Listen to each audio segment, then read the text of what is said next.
출석해서 제대로 다 조사받을 용의가 있는 거죠? 제가 혐의가 있다는 건 금시초문입니다.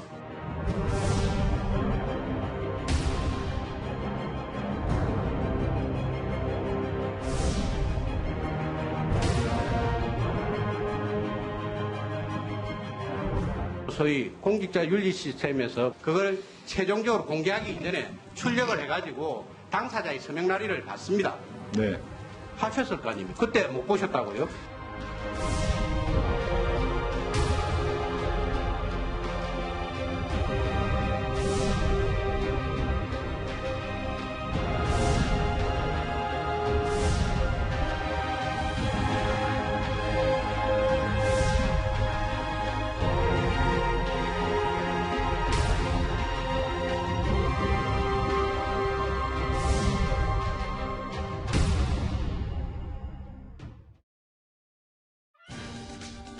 예. 뉴스탑10이 뽑은 2위와 7위입니다. 조국 계좌 마침표 아닌 첫 단추다. 정경심 교수님, 닷새만 버텨주세요. 예. 검찰이 삼고초려 끝에 조국 전 장관 부부 계좌 추적에 나서면서 수사에 속도를 내고 있습니다. 이번 수사의 마침표가 될지 아니면 시작이 될지는 단언할 수 없지만요. 어쨌든 조국 전 장관의 소환도 임박한 것으로 보입니다. 하나하나 짚어볼게요. 조수임 부장. 네. 어제부터 나온 얘기죠. 법원이 일부긴 하지만 조국 전 장관 계좌에 압수수색 영장을 발부했다. 이 얘기인즉슨 검찰의 소명이 어느 정도 통했다. 그 소명이 뭘까요? 그렇죠. 이 압수수색 영장이라든지 구속영장이라든지 이런 것이 발부가 될 때는 상당히 혐의가 소명됐다. 법원이 그렇게 판단하는 것이거든요. 자, 우선 정경심 교수 명의의 계좌에 대해서 압수수색 영장이 발부돼서 추적 중이라는 기사가 월요일 날 나왔었습니다.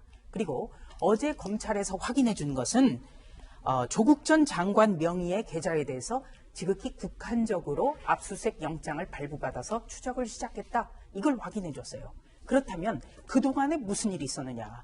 바로 2018년 1월에 예. 청와대 경내에 있는 한 입출금 자동화기 ATM에서 조국 전 장관이 돈을 보냈다. 그리고 그 돈을 보낸 날에 바로 부인인 정경심 교수가 해당 주식을 샀다.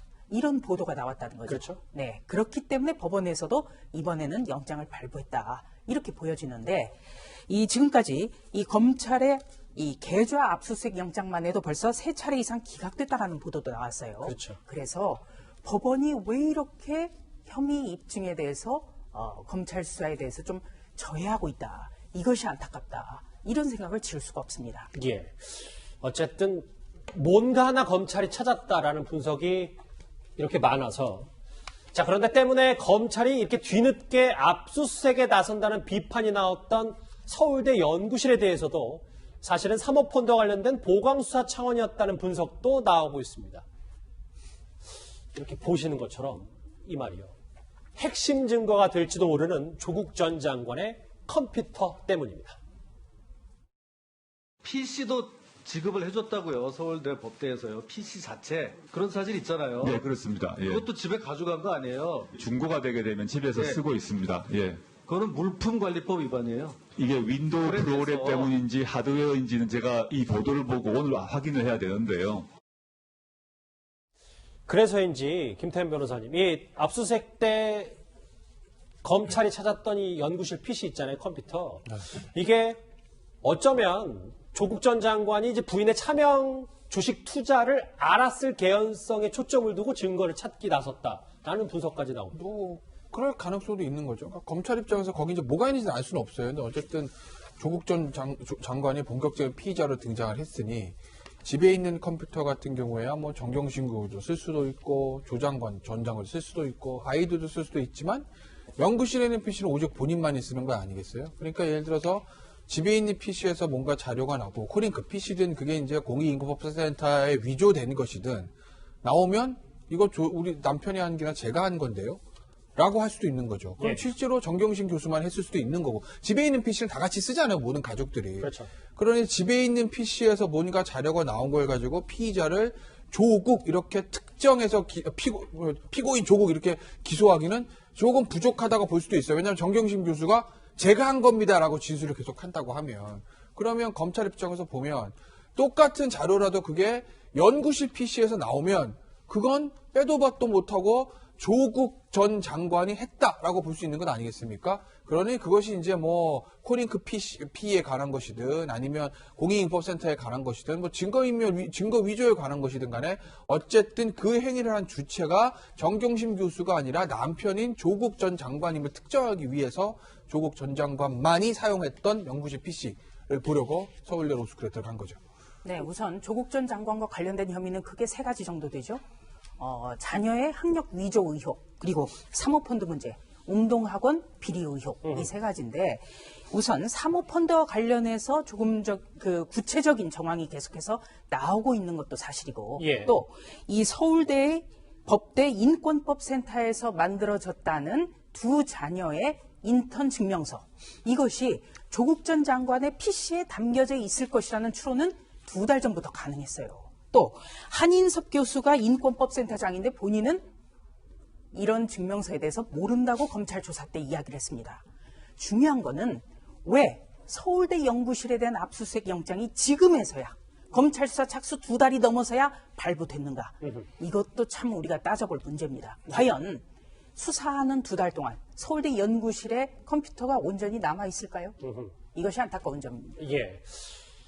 조국 전 장관은요, 아시는 대로 이 사모펀드 의혹과 관련해서는 지금까지 줄곧 전혀 모른다, 이렇게 부인해 왔었습니다.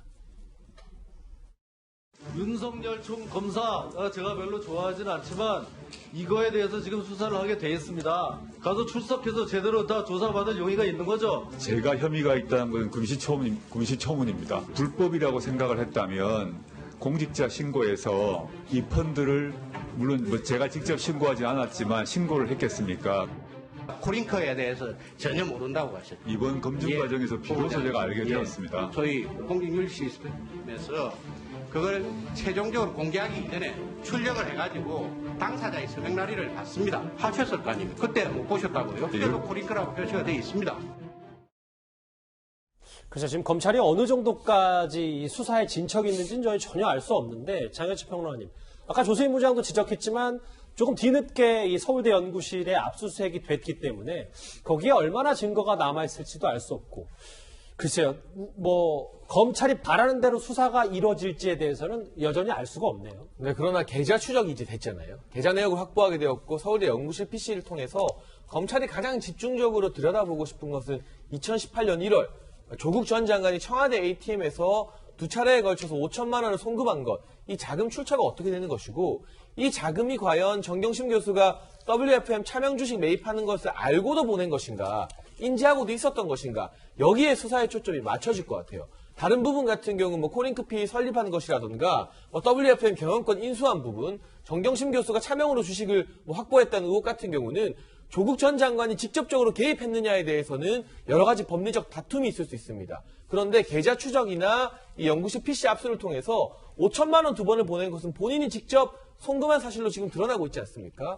본인의 송금 여부, 그렇다면 투자 인지뿐만이 아니라 이 의혹스러운 투자에 조국 전 장관이 직접 개입하고 자금까지도 됐다. 이 부분을 밝혀내게 돼야만 검찰은 사모펀드와 관련 의혹으로 정경심 교수 범죄에 대한 어떤 공범이 아니라 별도의 주범으로 조국 전 장관에 대해서 기소를 하거나 영장 청구를 할 수 있는 근거가 생기는 셈이기 때문에 이번에 1년의 압수수색을 통해 2018년 1월 이 부분이 쟁점이 되지 않을까 싶습니다. 그래서 김태현 변호사님, 저희가 주제로도 좀 짚어봤는데 이 일부긴 하지만 계좌 압수수색이 우리는 지금 거의 조 전 장관 일가 수사가 종착역이라고 생각하는데 그게 아니라 아니라니까. 이제 그래서 그 말 하려고 하는 거예요. 그래서 그게 첫 단추가 아니냐.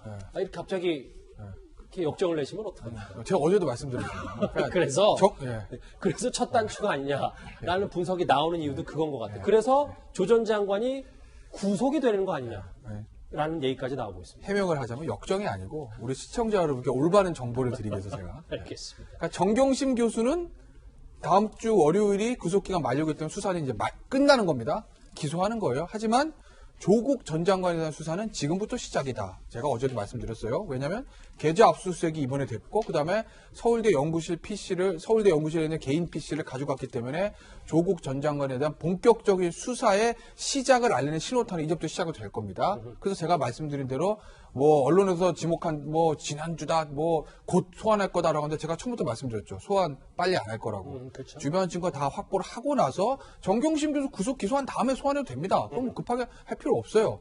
그러니까 아마 소환은 이제 할 거고 천천히 하겠죠. 주변 증거 확보된 다음에 구속영장 청구에 대해서도 제가 한번 몇 번 말씀드렸는데 정경심 교수가 지금 뭐 다음 주 월요일 날 공소장이 기소가 될 때는 어떻게 될지 모르겠습니다만 예. 영장 피의 사실 기준으로 했을 때 혐의 11개 중에서 한 4개 정도가 조국 전 장관과 겹친다라는 보도가 있었어요. 그 선에서 끝인다. 조국 전 장관이.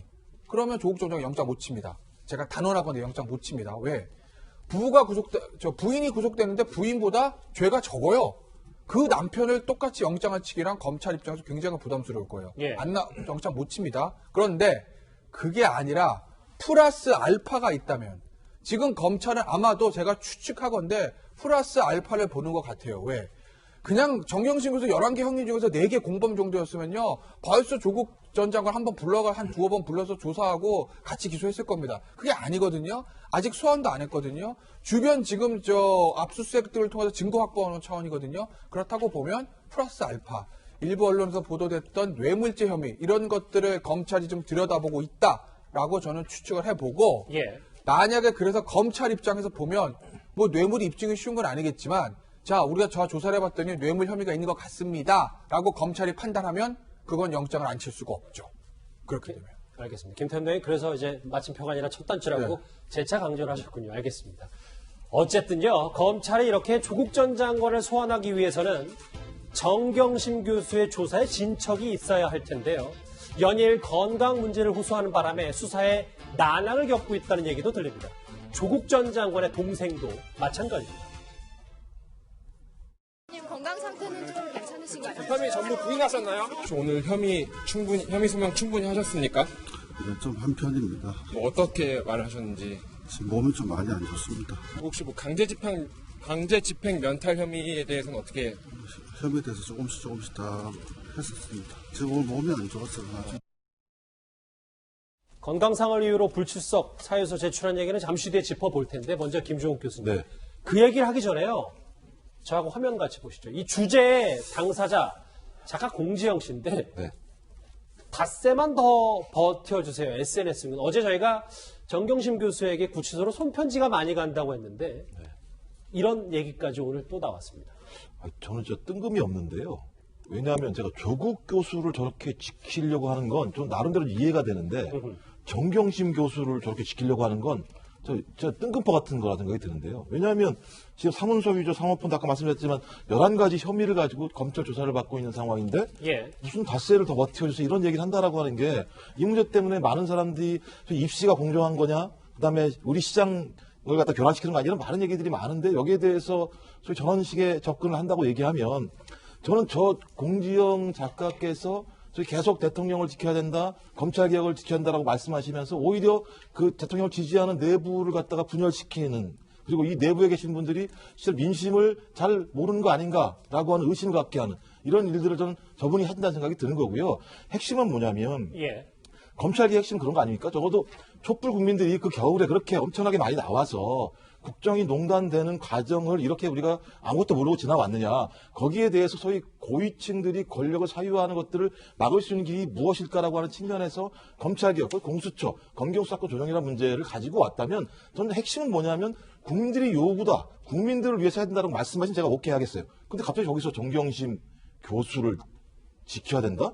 저는 저런 발상 자체가 제가 볼 때는 전혀 지금 사태의 본질을 모르고 작가적 상상력만 가지고 말씀하시는 것 같아요. 네, 저는 우선 이 공지영 씨의 주장 중에 닷새만 더 버텨주세요. 이 말 자체를 모르겠어요. 예, 닷새 후, 그러니까 다음 주 월요일을 기점으로 아마 이야기를 한 것 같은데 구속 기소를 할 수 있는 만료일이죠. 네, 구속 기소 만료일 지난다고 해서 풀려나지 않아요. 무슨 말인지를 모르겠습니다. 일단 팩트 자체부터 사실관계부터 점검이 안 된 상태의 발언입니다. 그렇습니다. 앞서 그런데 작가 공지영 씨는요. 더불어민주당 금태섭 의원에게도 국민이 웃음냐 이렇게 날을 세웠었습니다. 그런데 이례적으로 금태섭 의원이 이 말에 답을 했습니다. 같이 화면 보실까요? 우리가 작가에게 기대하는 것은 비판 정신이 아닌가. 공수처를 검찰개혁을 위해서 찬성해야 된다 이런 말씀은 좋지만 예. 대통령이 하시니까 무조건 찬성해야 된다. 그거보다는 좀 그 정책에 대한 평가를 해야 되지 않나 싶습니다. 그 인사청문회에서 저까지 모든 사람이 방어에만 나섰더라면 예. 정말 대참사가 되지 않았을까 싶습니다. 일단 좀 장시평 이례적이잖아요. 현직 의원이 물론 뭐 SNS에서 영향을 갖고 있는 작가이기 때문에 얘기를 하지만 하나하나 꼼꼼히 반박을 하고 있습니다. 뭐 아마 이런 부분은 공지영 작가 개인에 대한 반박이라기보다는요. 사실 금태섭 의원 같은 경우 인사청문회에서 조국 전 장관 비판했다는 이유로 며칠 사이에 만여 건이 넘는 이른바 악플과 같은 문자를 받았다. 언론 보도를 통해 알려지지 않았습니까? 그런 식으로 지금 금태섭 의원을 공격하고 비토하는 세력의 어떤 상징이 공지영 작가일 것이다. 이렇게 보고 그러한 이른바 강성 친문 지지자들 또 조국 전 장관을 반드시 지키겠다. 거기에 대해서 반대 목소리 내는 민주당 의원들에 대해서는 오히려 내부 총질이다. 이렇게 말하는 그러한 지지자들을 대상으로 저 답변을 한 것이 아닌가 싶고 이번에 총선 기획단에 포함이 되면서 야당에서 오히려 장제원 의원이나 이런 사람들이 섬뜩하다. 민주당이 정말 잘하고 있다는 평가를 많이 내렸어요. 중도 성향, 외연 확장을 위해서 금태섭 의원의 어떤 상징성이 있다고 본 것인데 반면 공지영 작가를 비롯해서 이 친문 지지자들은 어떻게 대통령 공약인 공수처를 반대하고 조국 전 장관에 대해서 비판했던 금태섭 의원을 총선 기획단에 넣을 수 있느냐. 다른 여론과는 동떨어진 또 판단을 보이고 있거든요. 여기에 대해서 언론 인터뷰를 통해 한 번쯤 짚고 넘어갈 필요가 있을 것이다. 이렇게 뭐 판단한 것으로 보여지는데 앞으로도 두고두고 민주당 내부에서 이 조국 전 장관을 두고 사실 공수처 같은 경우는 금태섭 의원의 의견이 워낙 소수 의견입니다만 조국 전 장관의 수사가 가속화될수록 이 부분을 두고 이른바 조국 전 장관의 무고함을 주장하는 이 친문 네티즌 지지자들과 금태섭 의원처럼 이제는 우리가 좀 선을 두고 냉정하게 생각해야 된다는 의원들 사이에 여러 간극이나 갈등이 계속해서 초래될 가능성이 남아 있습니다. 그래서 그런지 뭐 공지영 씨는 또 정치 혐오 또 재반박까지 이렇게 했군요. 금태섭 의원은요. 조국 사태 국면 속에서도 소신 발언을 해와서 좀 주목이 됐었습니다. 당시 목소리 한번 다시 듣고 오겠습니다. 이번 논란으로 큰 실망을 한 젊은 세대를 위해서 첫 번째 질문을 드리겠습니다. 지금까지의 언행 불일치 그리고 젊은이들의 정당한 분노에 대해서 동문서답식의 답변을 해서 상처를 깊게 한 것에 대해서 진심으로 사과할 생각은 없으신지요? 있습니다. 일부에서는 지금 검난이라고까지 부르는 이번 사태를 통해서 후보자가 검찰 개혁에 대해서 지금까지 견지해온 입장에 문제점이 드러났다고 봅니다. 이론적으로나 원론적으로 보자면 저는 금 의원님 말씀에 크게 동의를 하고 있습니다. 더군다나 후보자 주변은 지금 압수수색 등 검찰의 강제 수사를 받고 있습니다. 후보자가 과연 검찰개혁의 적임자인지 여부가 논란의 핵심입니다. 따끔한 질책의 말씀 너무 감사드립니다. 당시 목소리 들었고요. 이제부터는 정경심 교수 수사 속보를 한번 짚어봐야 될 것 같아요. 조수민 부장. 네. 이거 방금 전에 들어온 얘기거든요. 정경심 교수가 3번째 소환을 불응했고 게다가 이제 조 전 장관 동생도 똑같이 불출석 사유서를 제출했다고 합니다. 참 어이없는 일들이 계속 벌어지고 있어요. 우선 정경심 교수 같은 경우에는 10월 23일 날 구속이 됐는데 지금까지 3번 조사를 받다가 중단을 요청했습니다. 그리고 아예 3번은 조사에 불응을 했습니다. 또 조국 전 장관의 동생은 10월 31일 날 구속이 됐는데 3번 조사를 받다 조사 못 받겠다고 중단 요청을 했고요. 또 두 번은 아예 못 가겠다 이렇게 불응을 했어요. 구치소에 수감돼 있는 구속된 피의자는요. 얼마든지 불러서 검찰에서 세세하게 조사하고 구속시키는 거예요. 그러니까 강제 구인 절차 이런 게 없는 거 아닙니까? 강제 구인 영장을 따로 발부받을 필요도 없습니다. 예. 그런데 이 두 사람은요. 강제 구인도 되지가 않아요. 그리고 아예 불출석 사유서를 구치소에서 쓰고 나오지도 않습니다. 세상에 이런 특혜가 어디 있습니까? 저는 조국 전 장관 일가 수사를 지켜보면서 참 참담합니다. 왜? 첫 번째는요. 소환 절차가 바뀌었어요. 이제는 지하주차장으로 피의자가 올라옵니다. 예. 검찰 직원만 운영한 다닐 수 있는 지하주차장을 드나들죠. 그리고 포토라인도 없어졌습니다. 그리고 세 번째로는 이 구치소에서 얼마든지 불출석 사유서도 씁니다. 수십 년 동안 변하지 않았던 각종 형사사법 제도가 조국 전 일가에서 다 깨졌어요. 이것이 얼마나 허탈합니까? 이건 특권입니다. 특권이다. 김태현 변호사. 네. 우리가 항상 전제로 하는 건 건강은 몸이 아프면 어쩔 수 없죠. 소환조사 쉽지 않을 수 있을 때. 다만 이게 혹시 혹자들이 얘기하는 정말 재판까지 앞으로 길게 보는 시나리오 아닌가라는 부분에 대해서는 우리가 짚어봐야 되는 거 아닙니까? 그러니까 뭐 노림수 3가지 했는데 하나씩 볼게요. 첫 번째 재판의 변론 준비 시간 확보한다는 건 맞죠. 왜냐하면 예를 들어서 하루 종일 검찰 나와 있는 것보다 구치소 있으면서 변호인 접견하면서 재판 대비하고 뭐 이럴 수 있으니까 당연히 재판에 대비한 변론 준비 시간 확보는 맞는 거고, 조국 전 장관 수사 늦추기도 뭐 저걸 의도했는지 모르겠으나 저것도 저런 효과는 거둘 수는 있을 거예요. 왜냐하면 어쨌든 정경심 교수의 입을 통해 가지고 조국 전 장관의 어떤 관련 진술을 좀 얻어낼 게 이제 검찰의 목적이었는데, 어쨌든 정경심 교수 수사가 지지부진해지면 조국 전 장관 소환도 좀 늦춰질 수 있을 거거든요. 다만 저게 이제 늦춰질 뿐이지 막을 수 있는 것은 아닙니다. 그렇죠?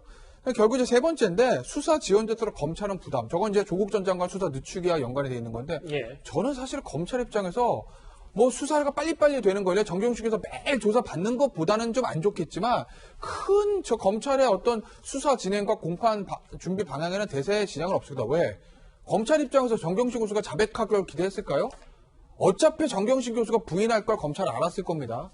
그렇고 당연히 지금도 부인하고 있는 것으로 알려지고 있고요. 그렇기 때문에 설사 정경심 교수가 검찰 수사에 적극적으로 협조하지 않아서 다음 주 월요일 이후에는 조사가 안 됩니다. 이제는 조사를 더 못한다고 하더라도 검찰이 가지고 있는 물적 증거라든지 다른 관련자들의 진술이 있기 때문에 어차피 부인할 정경심 교수 조사가 좀 덜 된다 하더라도 검찰 입장에서 보면 공판에서 유죄받는 데는 큰 무리가 없을 거라고 판단할 것이고, 같은 맥락에서 남편인 조국 전 장관을 소환하는데도 어차피 정경심 교수 입을 통해서 증거를 확보해서 소환할 생각을 하지 않았을 겁니다.